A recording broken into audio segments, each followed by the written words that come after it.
Hello students, I am अनुराग। आज जो अपन topic ले रहे हैं वो है कोरिलेशन का topic, measures of correlation, chapter number 11 stats के लिए। तो देखिए इस चैप्टर में बेसिकली क्या होता है कि हम कोरिलेशन सीखेंगे। कोरिलेशन क्या होता है पहले अपन देखें। भाई हम ये मानते हैं कि बहुत अच्छा हमारा जो सनलाइट है बहुत अच्छा पड़ा, उस सनलाइट के कारण बारिश यानी रेन कितनी हुई और उस रेन से हमारी जो फसल है यानी एग्रीकल्चर है उस पर क्या फर्क पड़ा। हम कोरिलेशन देखना चाहते हैं कि जब सनलाइट ज्यादा पड़ती है, गर्मी ज्यादा पड़ती है समर के अंदर, तो उससे हमारे क्या एग्रीकल्चर पे कोई फर्क पड़ता है।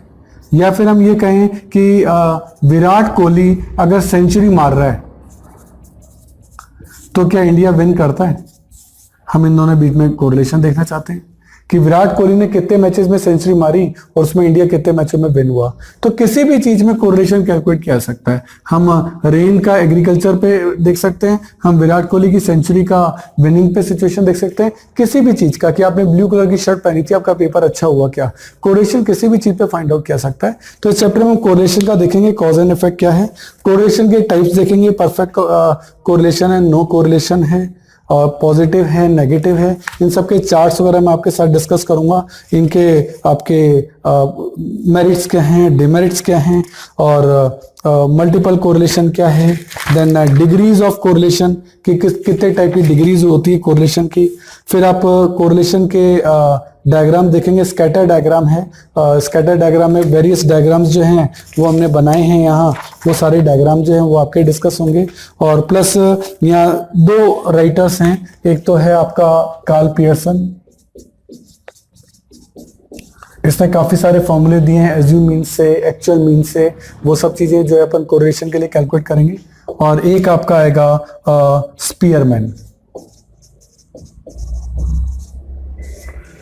स्पीयरमैन ने भी आपके रैंक डिफरेंस का मेथड दिया था, उसके भी अपन जो न्यूमेरिकल हैं वो डिस्कस करेंगे। उसमें भी दो टॉपिक आएंगे, अगर रैंक कॉमन है और एक रैंक कॉमन नहीं है, तो इस तरीके से ये भी चीजें जो हैं वो आपकी चलेंगी। कार्ल पियर्सन के भी काफी सारे आपके फॉर्मूले हैं वो डिस्कस होने वाले हैं। हर मेथड के मैंने स्टेप्स दिए हैं कि एक्चुअल मीन मेथड से आप कैसे कैलकुलेट करेंगे, डायरेक्ट मेथड से कैसे होगा, एज्यूम मीन से आपका कैसे होगा, देन आपका सभी के मेरिट और डिमेरिट आपके आएंगे। रैंक डिफरेंस मेथड के बारे में स्पीयरमैन ने क्या कहा, इसके मेरिट और डिमेरिट क्या है, स्कैटर डायग्राम में कौन कौन से डायग्राम आपके डिस्कस होने वाले हैं, वो सब चीजें भी इसके अंदर चलेगी। और सारी फॉर्मूला टेबल्स भी आपको इसमें दी गई है।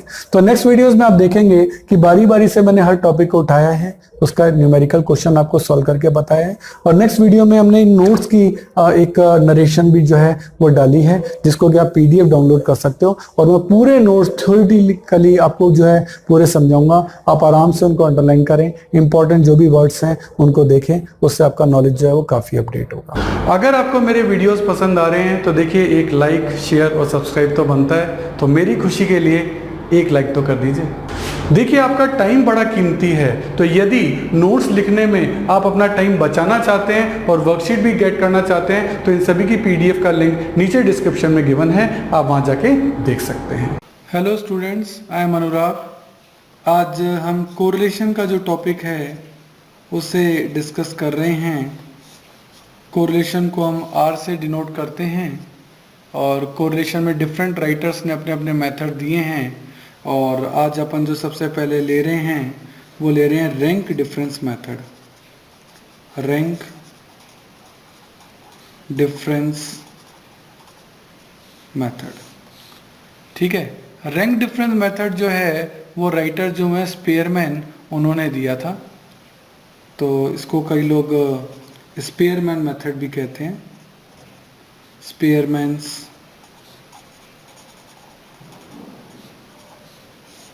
स्पीयरमैन मेथड भी कई लोग इसे कहते हैं। अब इस मेथड में क्या है, कैसे होगा, वो अपन डिफरेंट कंडीशंस जो हैं वो देखेंगे। सबसे पहले इसमें कंडीशन आती है if there is no common value in the series. अगर सीरीज में कोई कॉमन वैल्यू ना हो, कॉमन वैल्यू से यहाँ मतलब है रिपीट होना, है ना। कॉमन वैल्यू से क्या मतलब है, रिपीट होना, कि वहाँ रिपीट नहीं हो रहा है कुछ भी, तो उसका अपन एक क्वेश्चन जो है वो लेते हैं उससे अपन को ये चीज़ क्लियर होगी। तो इसमें आपको x एक डेटा दे रखा है और एक y का डेटा दे रखा है। x आपको दे रखा है 15, 25, 16, 32 एंड 40। ये क्वेश्चन है, एक कॉलम छोड़ देते हैं। फिर y है दैट इज 16, 10, 15, 25 एंड 40।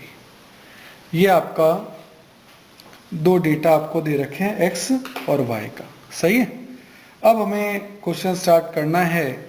तो सबसे पहले ये x के तो ये तो मार्क्स गिवन है या जो भी गिवन है, हम इनको रैंक देने पड़ेंगे। ठीक है, ये मुझे इसका क्या देना पड़ेगा, रैंक। इसको मैंने नाम दे दिया R1। तो वैसे तो सबसे ज़्यादा जो वैल्यू है उसको रैंक 1 दिया जाता है। बाकी अगर आप छोटे को भी सबसे नंबर वन रैंक दे के करेंगे तो भी आपका काम हो जाएगा। मैं सबसे बड़े को रैंक दे रहा हूँ। तो 40 नंबर 1, नंबर 2 है 32, नंबर 3 पर है 25, नंबर 4 पर है 16 और नंबर 5 पे है 15। ये मैंने रैंक्स दे दी। अब मैं y को भी रैंक दूंगा। इसको मैं नाम देता हूँ रैंक 2। सबसे बड़ा कौन सा है, 40, रैंक 1। नेक्स्ट है 25, नंबर 3 है 16, नंबर 4 है 15 एंड नंबर 5 है 10। ये आपने इनको क्या दे दिए, ये आपने इनको रैंक्स दे दिए। आप देख रहे हैं कोई भी रैंक x के अंदर रिपीट नहीं हुआ। 1 2 3 4 5 कोई रैंक रिपीट नहीं हो रहा है, और ऐसा यहाँ भी नहीं हो रहा है ना। इस सीरीज में भी रिपीटेशन नहीं है, इस सीरीज में भी रिपीटेशन नहीं है। इसका मतलब there is no common value. इसी से ही मतलब है when there is no common value. अब हमें रैंक का डी निकालना है। डी का मतलब है डिफरेंस। डिफरेंस कैसे निकलता है, रैंक 1 माइनस रैंक 2। रैंक 1 में से रैंक 2 को लेस कर दीजिए। 5 में से 3 गया 2, 3 में से 5 गया -2, 4 में से 4 गया 0, 2 में से 2 गया 0, 1 में से 1 गया 0। ये आपका निकल गया डी। और डी को चेक करने का सबसे बड़ा तरीका है कि सिग्मा डी हमेशा 0 आएगा। चेक करें, -2 एंड +2 कितना होता है, 0। बाकी तो 0 है ही। तो सिग्मा डी हमेशा 0 आएगा, आप चेक कर सकते हैं। उसके बाद आपको करना है डी का स्क्वायर।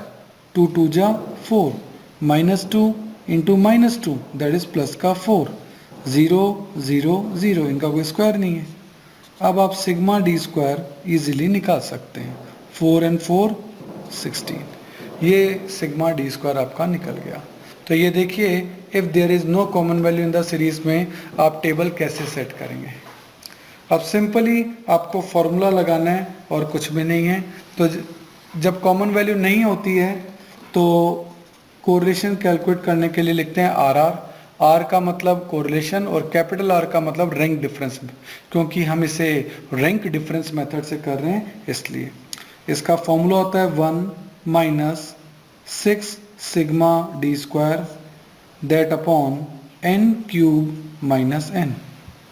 ये आपका इसका फॉर्मूला है। इस फॉर्मूले को अपन पुट करते हैं। 1 माइनस 6 सिग्मा डी स्क्वायर है कितना, ये टोटल, एक बार सॉरी करेक्शन करना पड़ेगा। 4 एंड 4 8 होता है, मैंने गलती से 16 लिख दिया, दैट इज 8। तो 6 into sigma D square that is 8। n का मतलब होता है नंबर ऑफ आइटम, 1 2 3 4 5। तो ये n हो गए आपके कितने, 5। सही है। तो n हो गया 5, 5 का क्यूब माइनस 5। तो 1 माइनस 8 6 जा 48, 5 का क्यूब 5 5 जा 25, 25 5 जा 125, 125 minus 5 that is 120। So 1 minus 48 upon 120 that comes 0.4। तो 1 में से 0.4 गया, आंसर आ जाएगा 0.6। ये आपका आंसर है। तो कोरिलेशन आपका आ गया कितना, 0.6। ये क्वेश्चन में तरीका तब है जबकि आपका कोई रिपीटेशन ना हो। अब हम लिखेंगे if there are common values in the series. Common value का मतलब वही रिपीटेशन, तो यानी आपके क्या है कि रिपीटेशन होगा, रिपीटेशन होगा। कैसे होगा? देखिए स्टूडेंट, जितने भी वीडियो हमने बनाए हैं उनके जितने भी क्वेश्चन मैं वीडियोस में करा रहा हूं उनका लिंक आपको डिस्क्रिप्शन में दे रखा है। आप वहां से उस लिंक को डाउनलोड कर सकते हैं, उसका प्रिंट आउट निकाल सकते हैं। उसके बाद वो क्वेश्चन पेपर आप अपने सामने रखिए और देन आप वीडियो देखिए। उससे आपको फायदा ये होगा कि क्वेश्चन आपके सामने रहेगा। तो ये चीज़ जरूर से कर लेनी है। और मैं आपको एक बार स्पेशल बताना चाहता हूँ कि ये जो वीडियो है ये तो ट्रेलर है। अगर आपको हमारे सारे वीडियो देखने हैं तो आपको हमारी मोबाइल ऐप सब्सक्राइब करना चाहिए। उसका नाम है अनुराग क्लासेस, और इसमें आपको हमारे सारे वीडियो देखने को मिलेंगे।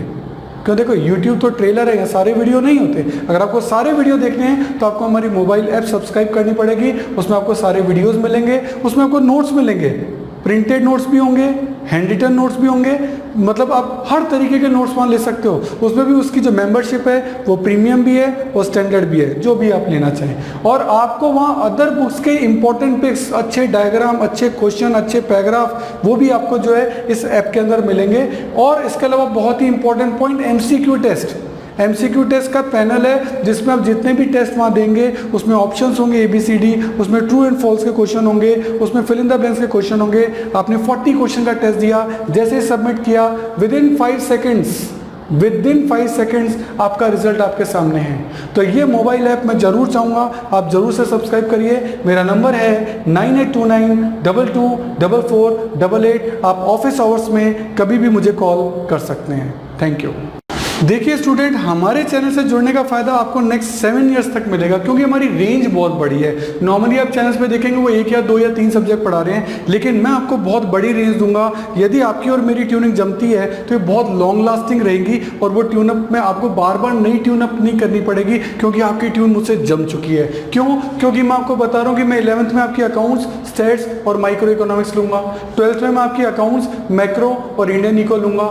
BCom के अंदर मैं आपकी corporate accounting, advance accounting, costing, financial management, budgeting, income tax etcetera, जो भी आपके जिस भी नाम से ग्रेजुएशन के अंदर ये कोर्स होंगे, इन सब के वीडियो हमने ऑलरेडी बना रखे हैं। मोबाइल ऐप आपकी बना रखी है, तो आपको बहुत सारी फैसिलिटीज हम देने जा रहे हैं। इसके अलावा CA, CS और CMA के फाउंडेशन और इंटर कोर्सेज में जितने भी प्रैक्टिकल हैं या इकोनॉमिक्स से रिलेटेड टॉपिक हैं, उन सब के वीडियो आपके तैयार मिलेंगे। पूरा स्टडी मटेरियल, पूरा नोट, सब चीज़ A to Z आपको रेडी मिलेगी। और इसके अलावा मास्टर्स अगर आप कर रहे हैं उसमें भी QT है, या मैनेजरियल इकोनॉमिक्स है, डायरेक्ट टैक्स है। QT का मतलब क्वांटिटेटिव टेक्निक्स, डायरेक्ट टैक्स है, इनडायरेक्ट टैक्स है, एडवांस टैक्स है, यानी पूरी कंप्लीट प्रैक्टिकल जितने भी न्यूमेरिकल सब्जेक्ट होते हैं सब आपको हमारे चैनल पे और हमारे मोबाइल ऐप पे मिलेंगे, जो कि आपको नॉर्मली बाकी चैनल्स पे नहीं मिलते हैं। हर साल आपको नए चैनल पे शिफ्ट होना पड़ता है, और यहाँ आपको एक ही चैनल पे कंप्लीट सॉल्यूशन मिलेगा।